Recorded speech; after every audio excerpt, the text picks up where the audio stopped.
अस्सलामुअलैकुम नाज़रीन, JN news HD के साथ मैं हूं नाइला भट्टी। नजर डालते हैं आज की अहम खबरों पर। कराची मलीर से नवाज सरगानी की रिपोर्ट के मुताबिक मलीर बिन कासिम टाउन की समाजी शख्सियत मासूक जुनेजो की जानिब से मलीर के बेबाक सहाफ़ी मोहम्मद नवाज सरगानी के एजाज़ में बेहतरीन सहाफ़ती फ़राइज़ सर अंजाम देने पर एजाज़ी उशाया दिया गया, जिसमें इलाका के मुअज़्ज़िज़ीन ने भी शिरकत की और मोहम्मद नवाज को तहाइफ पेश किए गए। मासूक जुनेजो का इस्तकबाल में कहना था कि मोहम्मद नवाज एक नेक बहबा सहाफ़ी हैं जिन्होंने हमेशा इलाकाई मसाइल पर बेखौफ होकर लिखा है, इसलिए ये ज़रूरी है कि ऐसे सहाफ़ियों की हौसला अफजाई की जाए।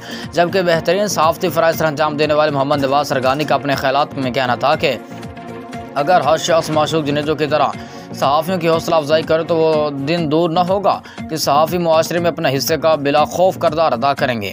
आज के शाइयों में मासूक भाई और तमाम इलाका मुअज़्ज़िन का मशकूर हूँ और मज़ीद अपने कलम से मुआशरती भलाई के लिए किरदार अदा करता रहूँगा।